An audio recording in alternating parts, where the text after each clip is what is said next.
Masters pavilion talk में एक बार फिर से आप लोगों का स्वागत है। तो भाई लोगों, इंडिया और इंग्लैंड के बीच जो लीड्स के हेडिंगली मैदान पे टेस्ट मैच चल रहा था, उसका समापन हो चुका है। और ये टेस्ट मैच भारत के लिए काफ़ी ज़्यादा बुरी खबर आई है और वहीं इंग्लैंड की तरफ से खुशखबरी आई है। भारत के लिए बुरी खबर यह है कि भारत पहला टेस्ट मैच लगभग चौथे दिन तक कमांडिंग पोजीशन में था और पांचवें दिन अपनी खराब बॉलिंग से मैच हार गया है और इंग्लैंड ने ये टेस्ट मैच जीत लिया। कम से कम 5 से 6 कारण मैं बताऊंगा। सबसे पहले कि ये टेस्ट मैच इंडिया क्यों हारा। इंडिया टेस्ट मैच क्यों हारता है, क्या रीजन होता है। सबसे पहला रीजन है इस टेस्ट मैच को इंडिया का हारने का, वो ये रीजन है कि इंडिया की पुअर फील्डिंग। इस फील्डिंग से आप इंग्लैंड में क्या, बांग्लादेश, केन्या जैसी कंट्री में भी कोई भी मैच नहीं जीत सकते। आप किसी से नहीं जीत सकते। यशस्वी जायसवाल ने 101 रन बनाया, 4 रन बनाया, पर 4 कैच टपकाया। आज भी 97 पे था डकेट जब उसका कैच टपकाया जाता है। इसके बाद वो 149 रन की इनिंग खेल देता है। क्या बोलूं इस चीज पर। अगर आप कैचेस नहीं पकड़ोगे तो मैच नहीं जीत सकते। ये बात रवि शास्त्री ने बोला था कि इंडिया को एक विराट कोहली की जरूरत है। अगर विराट कोहली इंडियन टीम में नहीं है अभी, तो किसी एक को विराट कोहली की जिम्मेदारी निभानी पड़ेगी। कैचेस पकड़ने पड़ेंगे, उन पर चढ़ना पड़ेगा। मात्र पूरे सेशन में आप उनके 5 विकेट ले पाते हो और 2 से 3 कैच टपका देते हो। प्रसिद्ध कृष्णा 6.5 की इकोनॉमी से रन देते हैं, क्या फायदा है। दूसरा सबसे बड़ा कारण भारत का इस टेस्ट मैच जीतने का, जब आपका स्कोर 430 रन होता है और आपके विकेट गिरते हैं 3, आप 550 की तरफ बढ़ रहे होते हो और फिर आपका 41 रन पे 7 विकेट गिर जाते हैं। आपके पास टेल में कोई है ही नहीं जो आपको 430 से 550 तक पहुंचा सके। करुण नायर को जिम्मेदारी नहीं लेनी है।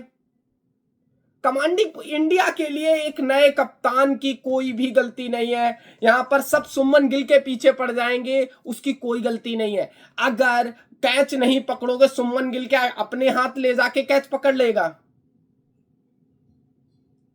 दूसरी बात, अगर सुमन गिल ने 149 बनाया, मानता हूं सुमन गिल का वो शॉट नहीं बनता था, क्या करुण नायर इसके बाद जिम्मेदारी नहीं बनती थी टिकने की?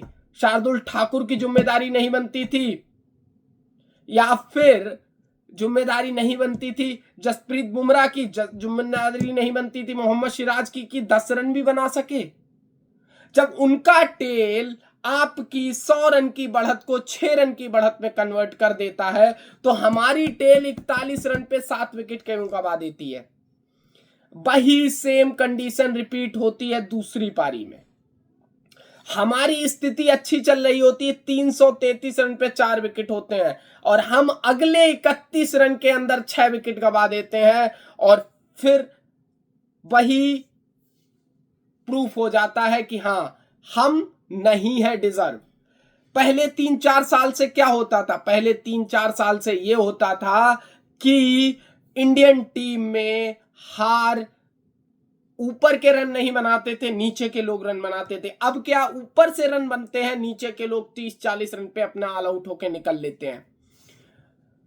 इंग्लैंड का भी 5वां विकेट गिरता है तब 80 रन की जरूरत थी। हमने तब भी मौका, उस फ्लैट ट्रैक पे हमने फिर भी मौका नहीं उठा पाया। गिन से कुछ नहीं हो रहा था विकेट पे। तो फिर जेमी स्मिथ 44 रन की पारी खेलता है 55 बॉलों में, 4 चौके और 2 छक्के। क्या हम रन भी नहीं रोक सकते? तीसरा सबसे बड़ा कारण हार का, तीसरा सबसे बड़ा कारण आज इंडियन टीम की हार का, प्रसिद्ध कृष्णा 6.5 की इकोनॉमी से रन दिए हैं पूरे मैच में और शार्दुल ठाकुर ने भी लगभग 6 की इकोनॉमी से रन दिए, 10 ओवर 51 रन। यार देखो, रन तो रोकने ही पड़ेंगे, टेस्ट मैच है, रन रोकने ही पड़ेंगे। ओवर कॉन्फिडेंस नहीं लेना है। और शायद मेरे हिसाब से, मेरे पूरे अपने, जब से मैंने बुमराह को देखा है खेलते हुए, ऐसा पहली बार हुआ होगा भाई लोगों। आप लोग भी मुझसे एग्री करते होंगे कि जसप्रीत बुमराह ने 19 ओवर फेंके, 3 मेडन, 57 रन, और जसप्रीत बुमराह के विकेट का कॉलम खाली है, कि जसप्रीत बुमराह को एक भी विकेट नहीं मिला। ऐसा पहली बार। और ये चीज मुझे कल दिख गई थी। कल कैसे दिख गई थी मैं बता रहा हूं। जब जसप्रीत बुमराह पहला ओवर डाल रहा था, उस समय गेंद में कोई हरकत नहीं हो रही थी, तो ऐसा लगा कि इस बार जसप्रीत बुमराह अगर विकेट नहीं लेगा तो भारत की हालत ये होने वाली है। इंडियन टीम की हालत इतनी पतली हो गई कि 371 रन का विशाल टारगेट, इंग्लैंड मात्र 82 ओवर में टारगेट चेस कर लेता है। दिन के 10 ओवर बचे रह जाते हैं, आप ड्रॉ के लिए भी नहीं खेल पाते, आपकी इतनी खराब बॉलिंग। अब कहोगे टीम में चेंज करो, मैं कहता हूं अगले मैच में भी सेम टीम खिलाओ, आप अपने बंदों को कॉन्फिडेंस दो, लेकिन ऐसा कॉन्फिडेंस मत दो, ऐसे रन मत बनाओ यशस्वी जायसवाल जो टीम के लिए आपके कैचेस से महत्वपूर्ण आपके रन नहीं है। अगर आप ओली पोप, वेन डकेट, फिर वेन डकेट के कैच ले लेते तो इंडिया कम से कम 600 रन का टारगेट देती इंग्लैंड को, और इंग्लैंड तब मैच ड्रॉ होता ना, वो 600 चेज करने जाते, क्योंकि टोटल इतना छोटा था कि 120 रन, 102 रन रह जाते हैं जब तीसरा सेशन शुरू होता है। तीसरा सेशन 102 रन, 37 ओवर पड़े हैं, उनको कोई जल्दबाजी ही नहीं थी मारने की। चौथा सबसे बड़ा कारण, भारतीय टीम ने 5वें दिन जब खेल शुरू होता है, इसके 2 ओवर के बाद डिफेंसिव रुख अपना लिया, फिर भी रन नहीं रुके, डिफेंसिव रुख अपना लिया। क्या वो लॉर्ड्स आज भी याद नहीं है किसी को, जब 60 ओवर में विराट कोहली ने अपनी कप्तानी में इन अंग्रेजों को, अंग्रेजों की घर में बुरी तरीके से हराया था? नहीं याद है किसी को? हर किसी के भारतीयों के दिल में वो याद होगा जब 7 ही ओवर रह जाते हैं और अंग्रेज पस्त हो जाते हैं। आज अंग्रेज हम ही को पस्त कर देते हैं, और वो कैसे पस्त करते हैं? वो पस्त करते हैं अपने जज्बा से, क्योंकि उनके अंदर सेल्फ कॉन्फिडेंस था कि हाँ हम ये चीज कर लेंगे। हमारे अंदर सेल्फ कॉन्फिडेंस नहीं था कि हम इसको डिफेंड कर लेंगे। साफ दिख रहा था। मैंने मैच पूरा देखा है और मैंने एक एक गेंद देखी इस टेस्ट मैच की, जितने ओवर हुए, जितने रन बने, लेकिन मुझे एक चीज साफ नजर आई भारतीय क्रिकेट टीम की तरफ से कि भारतीय क्रिकेट टीम में कोई प्लान नहीं था, कोई एग्जीक्यूशन नहीं था, और कोई भी इस मैच को जीतने के लिए जज्बा नहीं था। सवाल शुभमन गिल पे भी उठेंगे, सवाल गौतम गंभीर पे भी उठेंगे, सवाल ऋषभ पंत पे भी उठेंगे, और सवाल जसप्रीत बुमराह पर भी उठेंगे। बात ये नहीं है, ये पूरा कोर मैनेजमेंट है भारतीय टीम का। केएल राहुल इस कोर मैनेजमेंट से बाहर है। अगर ये पूरा कोर मैनेजमेंट, ये थिंक टैंक क्या सोचता है? क्या इसके 5वें दिन की प्लानिंग इतनी डिफेंसिव थी कि भारतीय टीम को हार झेलनी पड़ गई? बात हार की नहीं है। पिछले 3 test match versus New Zealand, Rohit Sharma की कप्तानी, फिर एक जसप्रीत बुमराह की कप्तानी में हमको जीत मिलती है। इसके बाद 4 टेस्ट बॉर्डर गावस्कर ट्रॉफी और 5वां टेस्ट इंग्लैंड के खिलाफ। हमारा 5 और 3 8 9 टेस्ट मैच में 1 जीत और 1 ड्रॉ के बाद हम 7 टेस्ट मैच हारे हैं। सवाल बस एक आज भी वही क्वेश्चन मार्क लेकर खड़ा है कि हम टेस्ट क्रिकेट में हमने अपने 2 सबसे बेहतरीन बल्लेबाजों की विदाई करा दी, फिर भी हम खड़े कहां हैं? हम खड़े आज भी वही हैं जहां हम पिछले साल अक्टूबर के महीने में खड़े थे।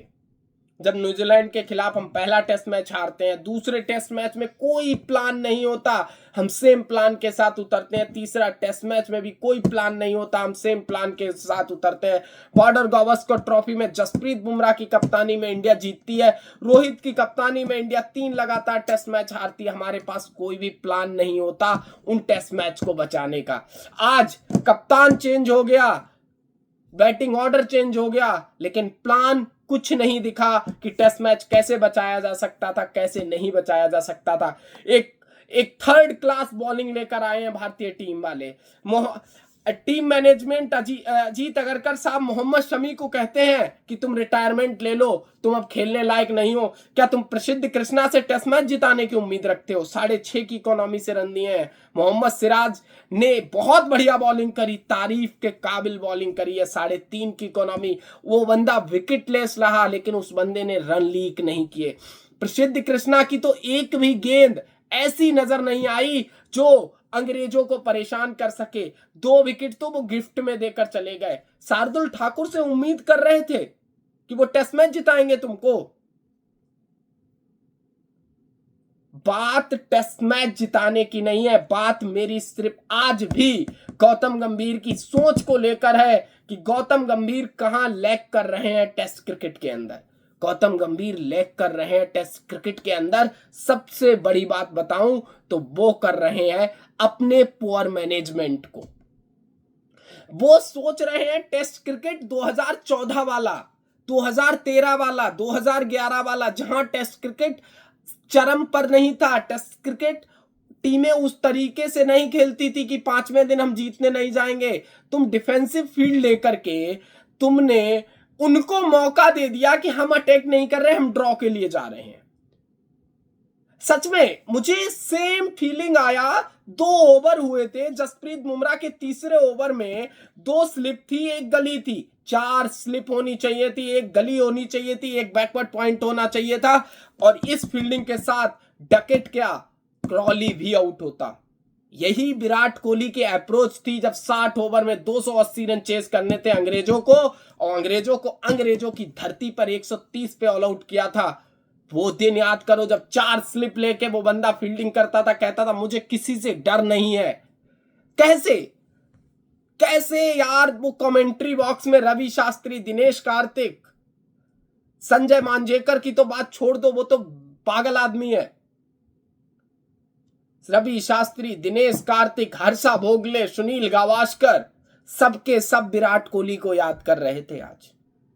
अगर आप लोगों ने इंग्लिश कमेंट्री सुनी होगी तो आप लोगों को पता चल रहा होगा कि सबके सब विराट कोहली को याद कर रहे थे कि आज अगर वो बंदा होता तो ऑल आउट तो नहीं होती, अगर मान लो इस फ्लैट बुली ट्रैक पे, लेकिन ड्रॉ करा लेता वो, क्योंकि उसका मैनेजमेंट अलग तरीके से चलता है। जब अंग्रेजों के 2 विकेट मिल गए तो हॉप चांसेस को क्यों नहीं बनाया गया?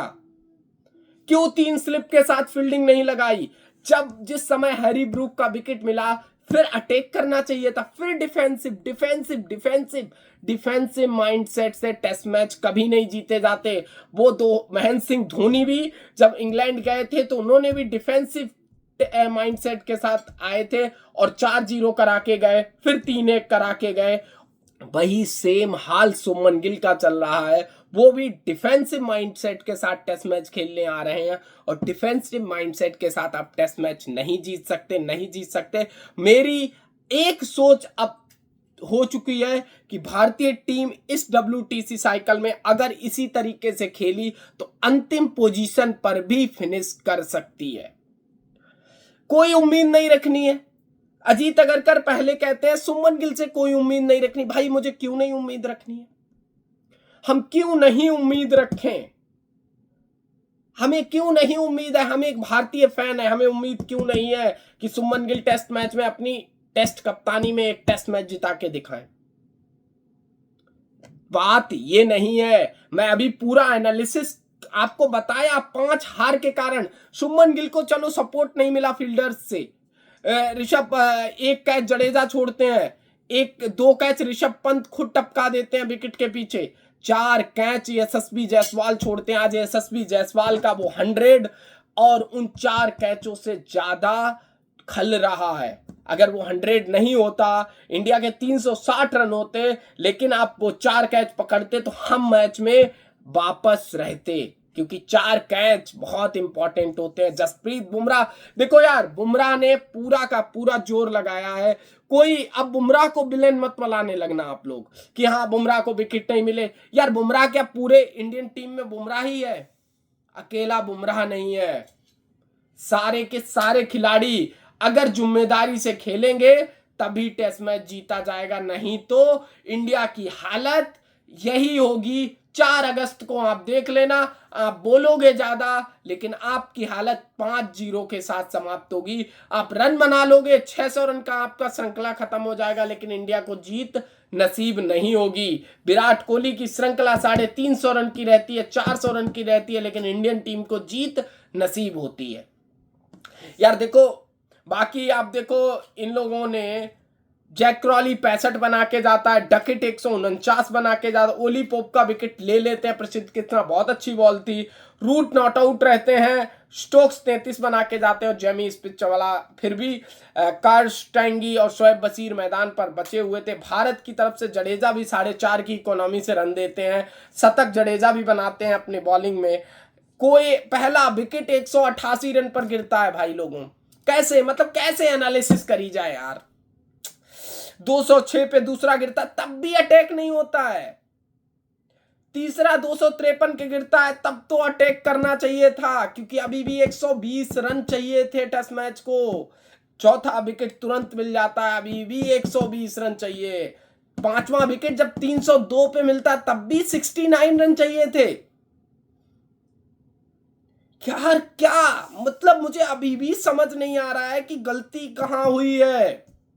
गलती एक हुई है कि आपकी 5वें दिन डिफेंसिव माइंडसेट ने आपको ये टेस्ट मैच मरवा दिया है।